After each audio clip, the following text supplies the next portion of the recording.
오늘의 말씀은 시편 72편 1절부터 20절까지 말씀입니다. 하나님이여, 주의 판단력을 왕에게 주시고 주의 공의를 왕의 아들에게 주소서. 그가 주의 백성을 공의로 재판하며 주의 가난한 자를 정의로 재판하리니 의로 말미암아 산들이 백성에게 평강을 주며 작은 산들도 그리하리로다. 그가 가난한 백성의 억울함을 풀어주며 궁핍한 자의 자손을 구원하며 압박하는 자를 꺾으리로다. 그들이 해가 있을 동안에도 주를 두려워하며 달이 있을 동안에도 대대로 그리하리로다. 그는 뱀풀 위에 내리는 비같이 땅을 적시는 소낙비같이 내리리니 그의 날에 의인이 흥왕하여 평강의 풍성함이 달이 다할 때까지 이르리로다. 그가 바다에서부터 바다까지와 강에서부터 땅 끝까지 다스리리니 광야에 사는 자는 그 앞에 굽히며 그의 원수들은 티끌을 핥을 것이며 다시스와 섬의 왕들이 조공을 바치며 스바와 시바 왕들이 예물을 드리리로다. 모든 왕이 그의 앞에 부복하며 모든 민족이 다 그를 섬기리로다. 그는 궁핍한 자가 부르짖을 때에 건지며 도움이 없는 가난한 자도 건지며 그는 가난한 자와 궁핍한 자를 불쌍히 여기며 궁핍한 자의 생명을 구원하며 그들의 생명을 압박과 강포에서 구원하리니 그들의 피가 그의 눈앞에서 존귀히 여김을 받으리로다.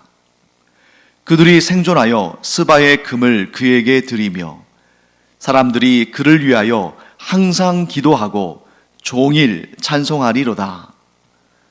산 꼭대기의 땅에도 곡식이 풍성하고 그것의 열매가 레바논같이 흔들리며 성에 있는 자가 땅의 풀같이 왕성하리로다. 그의 이름이 영구함이요 그의 이름이 해와 같이 장구하리로다.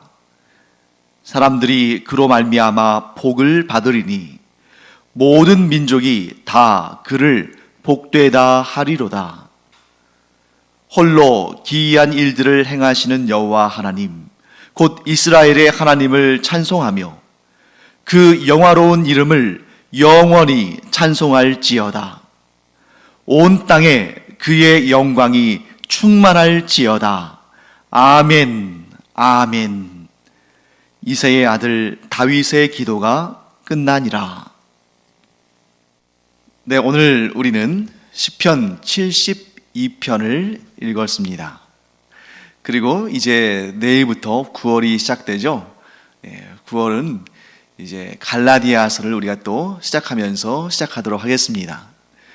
그래서 오늘까지 이제 시편을 좀 하고 그 다음에 내일부터는 또 갈라디아서 하는 거죠. 마침 또 오늘 시편은 시편 72편입니다. 그리고 이 시에는 솔로몬의 시라는 표제가 있습니다. 그리고 자세히 보신 분들은 아시겠습니다만 이 시편 72편까지가 5권으로 분류된 전체 시편에서 2권, 제2권, 두 번째 권이 끝나는 그 시편이 바로 오늘 우리가 읽은 시편 72편입니다. 그리고 분량으로 따지면 전체의 한 절반 정도가 시편 전체의 절반 정도가 끝난다는 그 사실을 우리가 알 수 있습니다.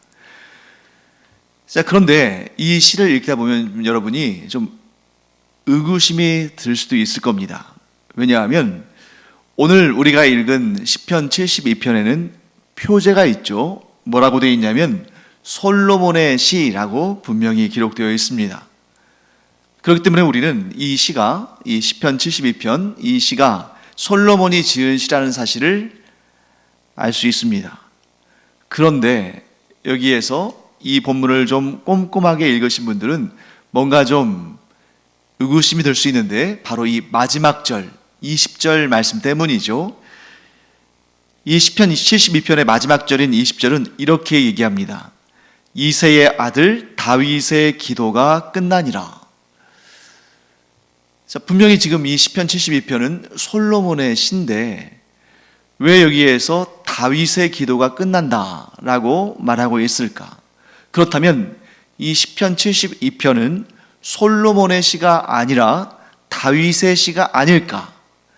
왜냐하면 우리가 1절부터 쭉 19절까지 읽을 때에 솔로몬이라는 이름은 나와 있지 않죠. 물론 왕이라는 그런 호칭은 언급되어 있습니다만, 그리고 마지막 절 20절에 가서 이새의 아들 다윗의 기도가 끝나니라 이렇게 언급하고 있으니까 혹시 이 시가, 이 시편 72편은 다윗의 시가 아닐까 하는 그런 생각을 할 수도 있겠죠.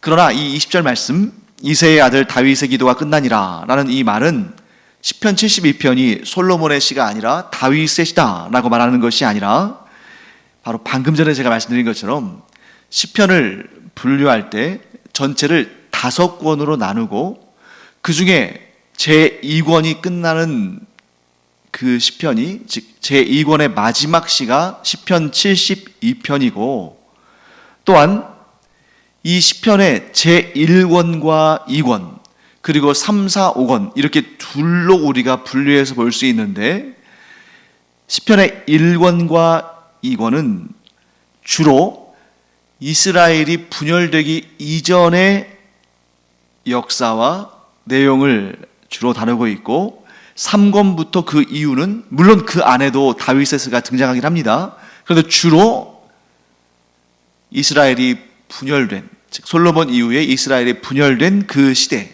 또 이스라엘의 멸망, 또 포로기를 거치고 귀환해서 성전을 재건하고 성전 예배를 회복한 이런 시대를 주로 배경으로 한다는 거죠.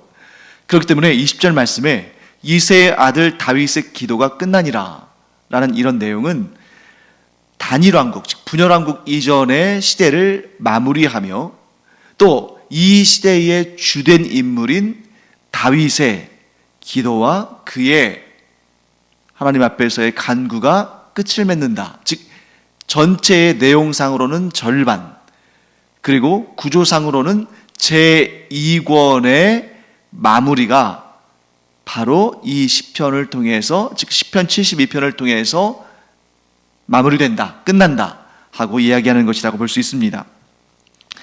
자, 시편 72편은 표제처럼 솔로몬이 지은 시이고 장르상으로는 제왕시다, 제왕시로 분류가 됩니다. 제왕시라는 것은 왕에 대한 칭송, 왕에 대한 기원, 이러한 내용과 형식을 가지고 있는데, 곧 이상적인 왕은 어떤 존재인가 하는 것을 드러내는 그러한 시가 바로 제왕시라고 볼 수 있습니다. 자, 여기에서 우리가 이 제왕시를 살펴보면서 이 시편을 보는 관점을 보다 확장할 필요가 있습니다. 자, 문자적으로 보면 제왕시는 왕에 대한 칭송, 왕에 대한 어떠한 축복, 왕에 대한 기원, 하나님께서 왕을 복되게 하시기를, 또 하나님께서 왕을 가르쳐 주시기를, 또 이 왕이 참으로 하나님을 닮은 그러한 인자하고 또 정의롭고, 그래서 온 백성을 잘 살게 할 뿐만 아니라 나아가 이 나라를 온 세상에서 빛나게 하는 그런 왕이 되기를 간구하는 그런 내용들입니다만, 우리가 이전에 이사야서를 공부할 때도 이 내용을 제가 자주 말씀을 드렸죠. 예언서는 단지 그 당대의 역사적인 사건과 그 시대의 상황과 문제들만 다루는 것이 아니라 궁극적으로는, 물론 그런 부분을 다루고는 있지만 이 예언서의 궁극적인 목적은 하나님의 구속사, 즉 보다 넓은, 즉 하나의 나라와 민족만을 위한 그런 예언이 아니라 온 인류와 나아가 온 우주를 향한 하나님의 구원 역사, 그것을 다루고 있다고 말씀드렸죠. 그것이 예언서의 궁극적인 목적이다. 시편도 마찬가지입니다. 특히 이 제왕시도 한 사람의 왕, 물론 그 왕이 나라를 잘 통치해야 그 나라의 국민들은 행복하겠죠. 그러니 왕이 굉장히 중요한 존재인 것입니다. 하지만 시편의 제왕시는 단지 그 한 나라 이스라엘의 왕이 형통하고 그가 통치를 잘하고 이 정도가 아니라 하나님의 궁극적인 목적, 예언서와 마찬가지로 하나님의 궁극적인 목적인 하나님의 구속사, 즉 하나님의 구원 역사를 담고 있다는 거죠. 그렇기 때문에 제왕시로 분류되는 이 시편 72편도 이 시편 72편을 통해서 솔로몬 왕이 노래하는 것이 왕에 대한 찬가와 왕에 대한 축복과 왕이 이렇게 되기를 바라는 그런 기원으로 그치는 것이 아니다. 만일 그렇게 범주를 좁게 본다면 솔로몬이 지금 노래하고 있는 대상, 즉 솔로몬이 지금 하나님께 간구하고 있는 대상은 일단 사울왕은 아닐 것이니까 자신 아니면 다윗왕 아니겠습니까? 그러니까 지금 솔로몬 자신이거나 자기의 아버지인 다윗에 대해서 하나님께서 복을 주시기를, 하나님께서 잘되게 하시기를, 그들의 통치를 잘하게 하시기를 이 정도로 노래하는 것이라면, 즉 이 제왕시의 범주가 자신과 자신의 아버지에 한정된 것이라면 하나님께서 이 시편 71편을 굳이 성경에 담아 놓으실 필요가 없으셨겠죠. 모든 성경은 하나님의 감동으로 된 것이고 모든 성경은 하나님의 구속사, 즉 하나님의 구원의 역사를 담고 있는 것이고 그렇기 때문에 모든 성경은 메시아를 지향하도록 되어 있습니다. 왜? 메시아를 통해서 하나님께서 구원 역사를 이루시기 때문에. 그렇기 때문에 우리가 문자적으로 볼 때는 이 시를 외형적으로 볼 때는 어디에도 메시아에 대한 언급, 어디에도 예수 그리스도에 대한 언급이 없지만 그러나 이 시의 중심은 메시아를 향하고 있다. 물론 어떤 분들은 이렇게 말할 수도 있습니다. 솔로몬이 과연 예수님을 알았을까? 솔로몬이 과연 자기의 시대보다 거의 1000년 이후에 이 땅에 강생하실 메시아에 대해서 분명히 알고 그를 보듯이 이 시를 썼을까? 네, 물론 솔로몬은 예수라는 이름을 몰랐을 수도 있습니다. 솔로몬은 예수님께서 이 땅에서 어떤 시대에 어떤 모습으로 오셔서 어떤 사역을 하실지를 세세하게 몰랐을 수 있습니다. 그러나 분명히 우리가 알아야 할 사실은 모든 성경은 하나님의 감동으로 된 것이기 때문에 곧 모든 성경에서 하나님의 기록자로 쓰임받은 사람들은 그가 선지자든 왕이든 사도든 모든 성경의 기록자들은 하나님의 감동을 받아 성령의 영감을 받아 성경을 기록한 것입니다. 그렇기 때문에 솔로몬이 이 시편 72편을 기록할 때에는 자기 자신 좋으라고 자기 아버지 한번 띄워보려고 쓴 것이 아니라 하나님의 감동을 받아서 이 시를 기록한 것이고 그렇기 때문에 물론 그 외면적인 모습에서는 왕에 대한 찬가, 왕에 대한 기원, 왕에 대한 축복, 왕에 대한 교훈 이런 것으로 보일지 모르지만 그 중심에 즉 하나님께서 의도하신 그 핵심적인 목적과 내용은 오실 메시아를 통한 하나님의 구원 역사를 드러내시기 위한 것이고 하나님께서는 그 일을 위해서 솔로몬을 들어 사용하셨고 하나님은 그 일을 위해서 솔로몬을 감동시키심으로 그가 하나님의 영감을 받아서 이 시편 72편을 기록한 것입니다. 그렇다면 누가 진짜 왕인가? 이 시를 통해서 우리가 알게 되는 누가 진짜 왕인가? 그 진짜 왕이, 그 복된 왕이, 그 위대한 왕이 솔로몬인가? 아니면 다윗인가? 아니면 다른 존재인가? 우리는 분명히 알 수 있습니다. 이 시를 통해서 솔로몬은 한편으로는 하나님께서 자기에게 지혜를 주시고 하나님께서 자기에게 백성을 공의롭게 정의롭게 다스리는 그러한 능력을 주시고 그래서 가난한 자들도 잘 살게 하고 또 그 나라를 하나님께서 존귀하게 들어 사용하셔서 여러 나라들로부터 조공을 받고 존경을 받고 하나님이 높이심을 받고 그러한 목적으로 그런 마음으로 이 시를 쓴 것도 분명한 사실입니다. 하지만 하나님께서는 이 시를 통해서 궁극적인 목적 곧 진짜 왕으로 이 땅에 오실 분을 우리가 바라보게 했다 하는 것을 우리는 알 수 있습니다. 하나님께서는 진짜 왕이 어떤 존재인지를 이 시를 통해서, 솔로몬의 입을 통해서 우리에게 드러내십니다. 그 왕은 하나님의 뜻을 이 땅에 완전하게 그리고 온전하게 펼치시는 분이시고, 그 하나님의 뜻이 무엇입니까? 가난한 자도, 부유한 자도, 신분이 높은 사람도, 신분이 낮은 사람도 누구든지 하나님의 그 마음을, 하나님의 그 뜻을 알면, 또 하나님을 향한 믿음을 가지면 구원을 얻게 되는 것인데, 그 구원을 이 땅에 펼치는, 그 구원의 역사를 이 땅에 이루는 그 존재, 그 진짜 왕에 대해서 하나님께서 소개하시는 것입니다. 그 진짜 왕은 누굽니까? 바로 예수 그리스도시다. 우리는 분명히 알게 됩니다.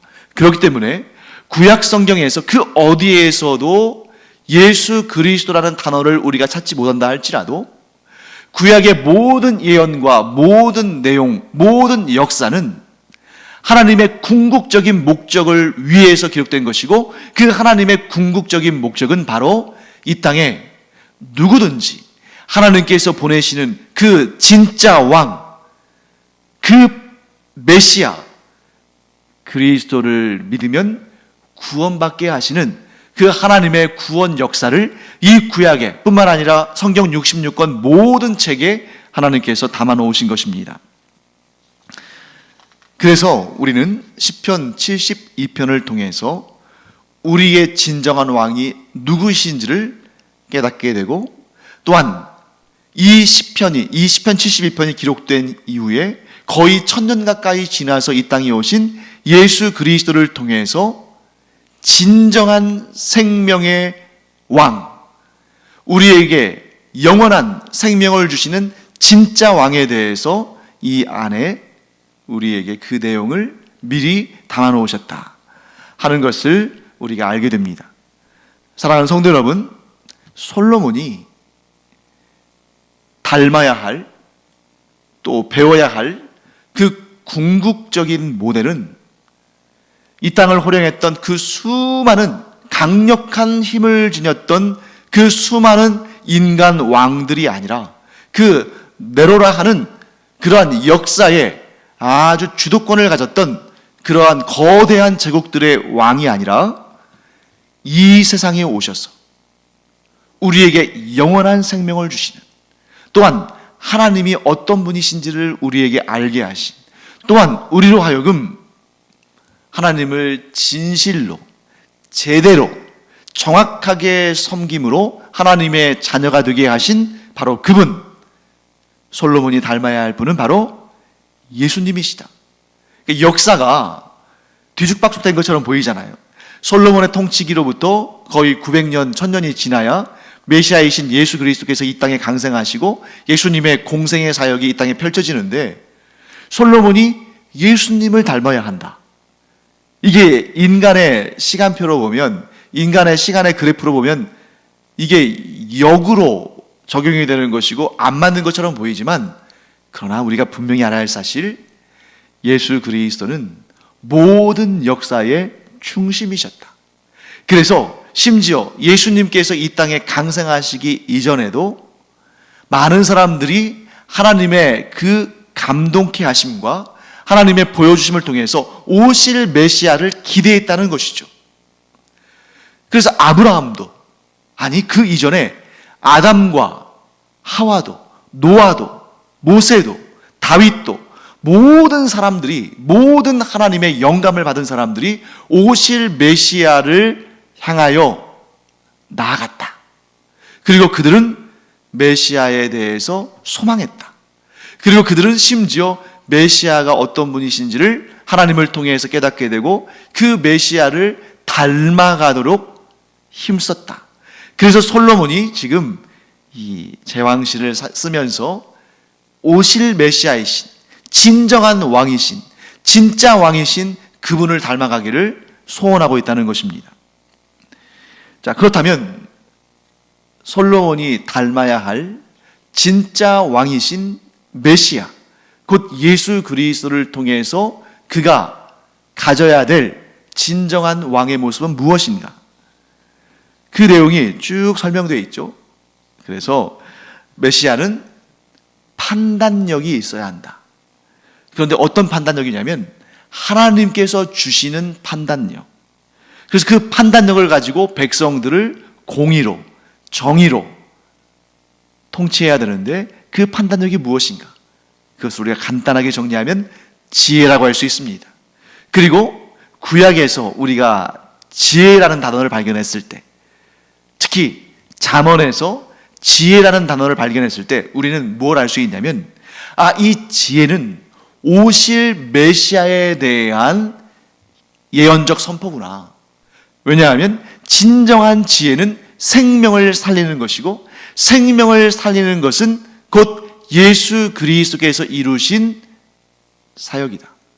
그래서 지혜이신 예수 그리스도께서 이 땅에 오셔서 그 지혜이신 예수 그리스도를 만나고 그 생명에 이르는 지혜를 가질 때에만 그에게 영원한 생명이 주어지는, 구원이 주어지는 것을 우리가 보게 되는 것입니다. 그리고 메시아는 또 어떤 분이신가? 이 본문에 지금 계속해서 설명하고 있죠. 가난한 백성의 억울함을 풀어주며 궁핍한 자의 자손을 구원하며 압박하는 자를 꺾는 그런 존재가 바로 메시아다. 자, 이 말씀을 우리가 아주 범위를 좁게 본다면 솔로몬이 메시아의 이 사역을 본받아서 배워서 그가 왕으로 있는 동안에 가난한 자라고 해서 업신여기지 아니하고 도리어 가난한 자의 그 억울함을 풀어주기 위해서 애를 쓰고 또 그 나라에 궁핍한 자들이 없도록 나라를 잘 다스리고 사람들에게 정당하게 일하고 정당한 품삯을 받을 수 있는, 그래서 그의 삶이 더 나아질 수 있는 길을 열어주고 또 가난한 자들을 압박하고 괴롭히는 자들을 꺾는 이런 메시아적인 왕의 사역을 하는 것, 이것도 굉장히 중요하죠. 그런데 거기서만 그치는 것이 아니라는 것입니다. 하나님의 원대한 꿈, 하나님의 원대한 비전, 곧 궁극적인 하나님의 목적은 이 메시아를 통해서 죄와 사망의 권세로부터 우리를 구원하시고 또 우리를 압제하고 압박하고 괴롭히는 이 악한 권세들을 메시아가 반드시 심판하신다. 이런 궁극적인 내용들을 우리가 발견해야 되는 것이죠. 또한 이 시편 72편이 단순히 인간 왕에 대한 칭송이나 기원이나 축복 정도가 아니라 메시아에 대한 간절한 소망, 메시아에 대한 간절한 기원이라는 사실을 명확하게 알게 해주는 구절들이 있습니다. 제가 7절부터 11절까지 말씀을 읽어보겠습니다. 그의 날에 의인이 흥왕하여 평강의 풍성함이 달이 닿을 때까지 이르리로다. 그가 바다에서부터 바다까지와 강에서부터 땅끝까지 다스리리니 광야에 사는 자는 그 앞에 굽히며 그의 원수들은 티끌을 핥을 것이며 다시스와 섬의 왕들이 조공을 바치며 스바와 시바 왕들이 예물을 드리리로다. 모든 왕이 그의 앞에 부복하며 모든 민족이 다 그를 섬기리로다. 물론 여러분, 다윗 왕과 그의 아들인 솔로몬 왕 때 이전에 이스라엘이 경험하지 못했던 풍성함과 또 강력한 왕권과 국력을 가지고는 있었습니다만, 그래봤자 이스라엘 나라는 그 주변 몇 나라들에게는 어느 정도 인정받고 실력을 행사했을지 모르지만 전 세계적인 관점에서 보면 세계사에 다루지도 않을 정도로 작은 나라, 작은 민족, 또 작은 왕들이었죠. 그런데 지금 이 7절부터 11절까지는 너무너무 스케일이 크지 않습니까? 이게 솔로몬이 좀 과장이 심해서, 그가 좀 허풍을 떨어서 이런 얘기를 할까요? 아니죠.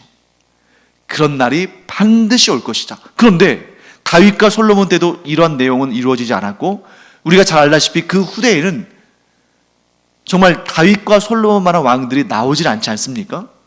그러면 이 일이 어떻게 해서 이 예언적인 노래가, 이 예언적인 시가 언제 성취되는가? 바로 예수 그리스도를 통해서 성취된다는 것입니다. 특히 17절 말씀을 한번 볼까요? 그의 이름이 영구함이요 그의 이름이 해와 같이 장구하리로다. 사람들이 그로 말미암아 복을 받으리니 모든 민족이 다 그를 복되다 하리로다. 여러분, 이스라엘의 왕들 가운데 누가 이렇게 이 17절의 말씀에 나오는 것처럼 이러한 그의 이름이 영구하고 그의 이름이 해와 같이 장구하고 사람들이 그로 말미암아 복을 받고 모든 민족이 다 그를 복되다 하리라. 이런 왕이 어디 있었습니까? 이스라엘에. 이 예언적인 선포는 오직 예수 그리스도를 통해서 성취되는 것이고, 오늘날 이 말씀 그대로 예수 그리스도의 이름이 장구하며 영구하며 또한 모든 민족이 예수 그리스도를 통해서 복을 얻으며 또한 예수 그리스도를 복되다 하는 그런 역사가 지금 이루어지고 성취되지 않았습니까? 사랑하는 성도 여러분, 세상의 모든 왕들의 이름은 잊혀지고 빛이 발하고 사라지겠지만 우리의 진짜 왕이신 예수 그리스도의 이름은 영원하며 또한 세상의 모든 왕들은 자기 자신의 나라 하나 정도만 잘 먹고 잘 살게 했거나 다른 나라들은 어떻게 했습니까? 무너뜨리고 고통스럽게 하고 절망에 빠지게 했지만 예수 그리스도, 우리의 진짜 왕은 어떠십니까? 모든 민족이 예수 그리스도를 통해서 복을 얻게 하시고 모든 민족이 예수 그리스도를 찬양하고 그에게 영광 올리게 되는 그 현실을 우리가 경험하고 있지 않습니까? 그렇기 때문에 우리는 이 시편 72편을 읽으면서 이렇게 고백하고 선포할 수 있습니다. 누가 진짜 왕인가? 나에게 있었어. 우리 가정에 있었어. 우리 교회에 있었어. 이 나라와 이 민족에 있어서, 나아가 전 세계 모든 인류에 있어서 진짜 왕은 우리를 구원하고 우리를 복되게 하고 우리를 잘 살게 하고 우리를 영원토록 복 있는 하나님의 자녀들이 되게 하는 우리의 진짜 왕은 오직 예수 그리스도, 나의 왕이신, 나의 메시아이신 예수 그리스도뿐이다.